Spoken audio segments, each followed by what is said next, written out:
মৰমৰ ছাত্ৰ-ছাত্ৰীসকল, আজি এই ভিডিঅ'ত আলোচনা কৰিম ক্লাছ 6ৰ সায়েন্সৰ লেসন 6ৰ দ্ৰৱৰ পৃথকীকৰণ নামৰ পাঠটিৰ সকলো পাঠভিত্তিক প্ৰশ্ন উত্তৰ আৰু পৰীক্ষাত আহিবলগীয়া গুৰুত্বপূৰ্ণ প্ৰশ্ন উত্তৰসমূহ অতি সহজ আৰু জটিলকৈ আলোচনা কৰিম। তোমালোকে কি কৰিবা, ভিডিঅ'টো স্কিপ নকৰাকৈ লাষ্টলৈকে চাই থাকিবা। তো এতিয়া আমি অনুশীলনৰ প্ৰশ্ন উত্তৰখিনি আলোচনা কৰিম। ইয়াৰ 1 নম্বৰত কি কৈছে, শুদ্ধ উত্তৰৰ গড়টো সম্পূৰ্ণকৈ পূৰ কৰা। তো ইয়াৰ 1 নম্বৰত কি কৈছে, তলৰ কোনটো মিশ্ৰ হাতেৰে পৃথক কৰিব পাৰি। তো ইয়াত 4টা অপশন দিছে। অপশন এ নিমখ আৰু বালি, অপশন বি কাঠৰ গুড়ি আৰু লৌৰ গুড়ি, অপশন চি দিছে চাউল আৰু শিলগুটি আৰু অপশন ডি দিছে কপুৰ আৰু বালি। তো ইয়াৰ ভিতৰত অপশন চিটো শুদ্ধ হ'ব, চাউল আৰু শিলগুটি। এই দুটা মাত্ৰ হাতেৰে আমি পৃথক কৰিব পাৰি এই মিশ্ৰটো, আৰু বাকীবিলাক আমি হাতেৰে পৃথক কৰিব নোৱাৰি। তো তোমালোকে চি বৃত্তটো ভালদৰে পূৰ কৰি দিবা। তাৰপিছত 2 নম্বৰত কি কৈছে, ডাউল বা মাহ ধুওঁতে কোনটো পদ্ধতি আমি ব্যৱহাৰ কৰোঁ। তো ইয়াত অপশন 4টা দিছে। অপশন এ দিছে মৰণা মৰা, অপশন বি দিছে হাতেৰে বচা, অপশন চি দিছে চালনীৰে চলা আৰু অপশন ডি দিছে কি অশ্ৰৱণ। তো ইয়াৰ কোনটো শুদ্ধ হ'ব, অপশন ডিটো শুদ্ধ হ'ব, অশ্ৰৱণ। তো তোমালোকে ডি বৃত্তটো ভালদৰে পূৰ কৰি দিবা। তাৰপিছত 3 নম্বৰত কি কৈছে, ল' আৰু কয়লাৰ গুড়ি পৃথকীকৰণৰ বাবে উপযুক্ত পদ্ধতি হ'ল বাষ্পীভৱন, বি মৰণা মৰা, চি চুম্বকীয় পৃথকীকৰণ নে ডি আশ্ৰৱণ। তো ইয়াৰ ভিতৰত কোনটো হ'ব, চিটো শুদ্ধ হ'ব, চুম্বকীয় পৃথকীকৰণ।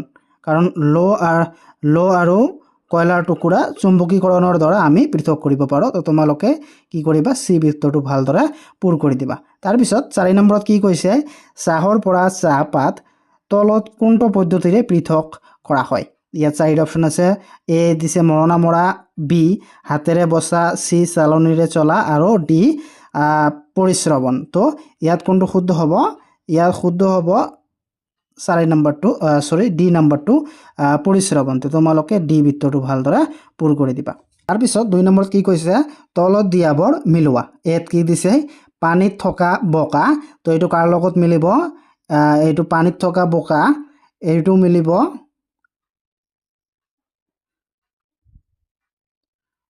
পৰিশ্ৰৱণ, 4 নম্বৰৰ লগত মিলিব। তাৰপিছত বিত দিছে বোকা পানীত থকা ফিটকিৰি, বোকা পানীত থকা ফিটকিৰি, এইটো মিলিব 3 নম্বৰৰ লগত পৰিশ্ৰৱণৰ পিছত বাষ্পীভৱন। তাৰপিছত চিত দিছে উচ্চ বেগত মিশ্ৰটো ঘূৰোৱা, এইটো মিলিব কি 5 নম্বৰৰ লগত কি এইটো মথন। তাৰপিছত বাদামৰ তেল আৰু পানী, এইটো কি হ'ব, ডিত কি কৈছে বাদামৰ তেল আৰু পানী। তো এইটো 6 নম্বৰৰ লগত মিলিব অশ্ৰৱণ। তাৰপিছত ইত কি কৈছে বালি আৰু লৌৰ গুড়ি, বালি আৰু লৌৰ গুড়ি, এইটো কি, এইটো হ'ল চুম্বকীয় পৃথকীকৰণ। তাৰপিছত এফ পানীত দ্ৰৱীভূত নিমখ, পানীত দ্ৰৱীভূত নিমখ কি,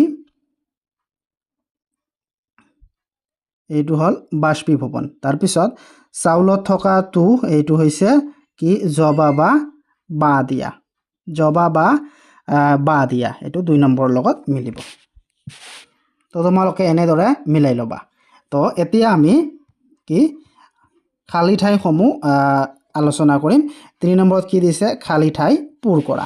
তো ইয়াৰ এত কি দিছে, জাবৰৰ দমৰ পৰা লৌৰ টুকুৰা পৃথক কৰিবলৈ ডেছ পদ্ধতি ব্যৱহাৰ কৰা হয়। তো ইয়াৰ খালী ঠাইত তোমালোকে কি লিখিবা, ইয়াত লিখিবা চুম্বকীয়। জাবৰৰ দমৰ পৰা লৌৰ টুকুৰা পৃথক কৰিবলৈ চুম্বকীয় পদ্ধতি ব্যৱহাৰ কৰা হয়। খালী ঠাইত কি লিখিবা, চুম্বকীয়। তাৰপিছত বিত কি দিছে, দুটা মিহলি নোহোৱা জুলীয়া দ্ৰৱ ডেছ পদ্ধতিৰ সহায়ত পৃথক কৰিব পাৰি। তো খালী ঠাইত কি লিখিবা, আশ্ৰৱণ। খালী ঠাইত লিখিবা আশ্ৰৱণ পদ্ধতিৰ দ্বাৰা বা সহায়ত পৃথক কৰিব পাৰি। তাৰপিছত চিত কি দিছে, আটা আৰু টু ডেছ পদ্ধতিৰে পৃথক কৰিব পাৰি। তো এই দুটা কি চালনীৰে চলা পদ্ধতিৰে পৃথক কৰিব পাৰি। খালী ঠাইত লিখিবা চালনীৰে চলা। তাৰপিছত ডিত কি দিছে, ডেছ পদ্ধতিৰে খেৰৰ পৰা ঘেঁহু পৃথক কৰিব পাৰি। তো এইটো কি, ইয়াৰ খালী ঠাইত লিখিবা মৰণা মৰা পদ্ধতিৰ দ্বাৰা। তাৰপিছত ইত কি কৈছে, বালি পানীৰ মিশ্ৰ এটাৰ পৃথকীকৰণ কৰোঁতে পানীৰ কণিকাবোৰ ফিল্টাৰ কাগজৰ ছিদ্ৰবোৰৰ মাজেদি সৰকি যায় কাৰণ পানীৰ কণিকাবোৰ ডেছ আৰু ডেছ বালিৰ কণিকাবোৰ ডেছ। তো ইয়াৰ খালী ঠাইত তোমালোকে কি লিখিবা? তো ইয়াৰ খালী ঠাইত লিখিবা সৰু, অদ্ৰৱণীয় আৰু ডাঙৰ। তো এই তিনিটা খালী ঠাইত প্ৰথমতে লিখিবা সৰু, তাৰপিছত অদ্ৰৱণীয়, তাৰপিছত ডাঙৰ। তাৰপিছত 4 নম্বৰত কি কৈছে? তলৰ প্ৰশ্নবোৰৰ উত্তৰ দিয়া। ইয়াৰ কুৱেশ্যন এত কি কৈছে? নিমখ আৰু বালিৰ মিশ্ৰ এটা কিদৰে কৰিবা? তো ইয়াৰ উত্তৰ তোমালোকে লিখিবা তেনেদৰে লিখিবা নিমখ আৰু বালিৰ মিশ্ৰণ পৃথক কৰিবলৈ আমি পৰিশ্ৰৱণ আৰু বাষ্পীভৱন সংমিশ্ৰণ ব্যৱহাৰ কৰিব পাৰিম। প্ৰথমে নিমখ পানীত দ্ৰৱীভূত কৰিম আৰু তাৰপিছত বালিখিনি ফিল্টাৰ কৰি আঁতৰাই ল'ম। শেষত নিমখযুক্ত পানী বাষ্পীভৱন কৰি পানীৰ পৰা নিমখ পৃথক কৰিম। তাৰপিছত কুৱেশ্যন বিত কি কৈছে? নাৰিকল তেল আৰু পানীৰ মিশ্ৰ পৃথকীকৰণৰ বাবে এটা পদ্ধতি আগবঢ়োৱা। তো উত্তৰ তোমালোকে লিখিবা নাৰিকল তেল আৰু পানীৰ মিশ্ৰণক আমি আশ্ৰৱণ পদ্ধতিৰে পৃথক কৰিব পাৰি। তাৰপিছত কুৱেশ্যন চিত কি কৈছে? নিমখ পানীৰ পৰা নিমখ কেনেদৰে পৃথক কৰিবা? তো উত্তৰ তোমালোকে লিখিবা বাষ্পীভৱন পদ্ধতি ব্যৱহাৰ কৰি নিমখ পানীৰ পৰা নিমখ পৃথক কৰিব পাৰি। এই প্ৰক্ৰিয়াটোত পানী সম্পূৰ্ণৰূপে বাষ্পীভৱন নোহোৱালৈকে দ্ৰৱটো গৰম কৰা হয়। ফলত পানীৰ অৱসানৰ পিছত নিমখখন অৱশিষ্ট হৈ থাকে। তাৰপিছত 5 নম্বৰত কি কৈছে? তলৰ মিশ্ৰবোৰত থকা উপাদানবোৰ কি কি ধৰ্মৰ বাবে সিহঁতক পৃথক কৰিব পৰা যায়? তো এত কি দিছে? নিমখ আৰু চকৰ গুড়ি। তো ইয়াৰ উত্তৰ তোমালোকে লিখিবা পানী দ্ৰৱণীয় হয় নে নহয় এই ধৰণৰ পদ্ধতি ব্যৱহাৰ কৰি নিমখ আৰু চকৰ গুড়ি পৃথক কৰিব পাৰি। তাৰপিছত বিত দিছে ধান আৰু খেৰ। ধানক খেৰৰ পৰা পৃথক কৰিবলৈ ব্যৱহাৰ কৰা প্ৰধান ধৰ্মসমূহ হ'ল আকাৰ, আকৃতি, ঘনত্ব আৰু পৃষ্ঠৰ ধৰ্মৰ পাৰ্থক্য। তাৰপিছত চিত কি দিছে? চক আৰু কয়লা। উত্তৰত লিখিবা চক আৰু কয়লা দ্ৰৱণীয়। ঘনত্ব আৰু কণিকা আদিৰ আকাৰৰ দৰে ধৰ্মসমূহৰ আধাৰত পৃথক কৰিব পাৰি। তাৰপিছত ডিত দিছে লৰ টুকুৰা আৰু কাঠৰ গুড়ি। তো ইয়াৰ উত্তৰত কি লিখিবা? লৰ টুকুৰা আৰু কাঠৰ গুড়ি পৃথক কৰিবলৈ চুম্বকীয় ধৰ্মসমূহ ব্যৱহাৰ কৰিব পাৰি। লৰ টুকুৰা চুম্বকীয় আৰু চুম্বকৰ প্ৰতি আকৃষ্ট হয় আৰু কাঠৰ গুড়িবোৰ অচুম্বকীয় হোৱাৰ বাবে আকৃষ্ট নহয়। তাৰপিছত ইত কি দিছে? বালি আৰু চাউল। তো উত্তৰত লিখিবা বালি আৰু চাউল পৃথক কৰিবলৈ আমি ত্ৰুটিহীনভাৱে কণিকাবোৰৰ আকাৰ আৰু ঘনত্বৰ পাৰ্থক্য ব্যৱহাৰ কৰিব পাৰোঁ। বালি সৰু সৰু আকাৰৰ ব্যক্তিগত কণিকাৰে গঠিত, আনহাতে চাউলৰ কণিকাবোৰ ডাঙৰ আৰু অধিক ঘন হয়। তাৰপিছত 6 নম্বৰ কুৱেশ্যনত কি কৈছে? সাগৰৰ পানীৰ পৰা নিমখ কেনেদৰে আহৰণ কৰা হয়?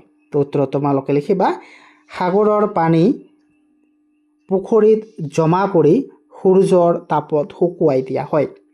পানী বাষ্প হৈ উৰি যায় আৰু নিমখসহ অন্যান্য পদাৰ্থ তলত থৈ যায়। এই মিশ্ৰৰ পৰা বিশুদ্ধকৰণ পদ্ধতি ব্যৱহাৰ কৰি নিমখ পৃথক কৰা হয়। তাৰপিছত 7 নম্বৰ কুৱেশ্যনত কি কৈছে?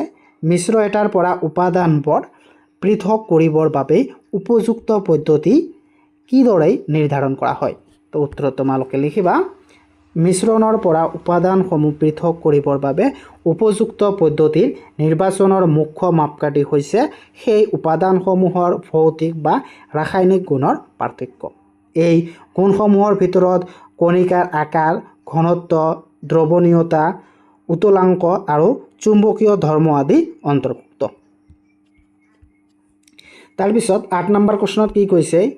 নদীৰ বোকা পানীৰ পৰা ফটফটীয়া পানী পাবৰ বাবে ব্যৱহাৰ কৰিব পৰা সকলোবোৰ পদ্ধতিৰ নাম লিখা। তো উত্তৰত তোমালোকে লিখিবা নদীৰ বোকা পানীৰ পৰা ফটফটীয়া পানী পাবৰ বাবে ব্যৱহাৰ কৰিব পৰা সকলোবোৰ পদ্ধতি হৈছে পৰিশ্ৰৱণ, অৱক্ষেপণ, আশ্ৰৱণ আৰু ৰাসায়নিক পৰিশোধন আদি কেইবাটাও পদ্ধতি ব্যৱহাৰ কৰিব পাৰি।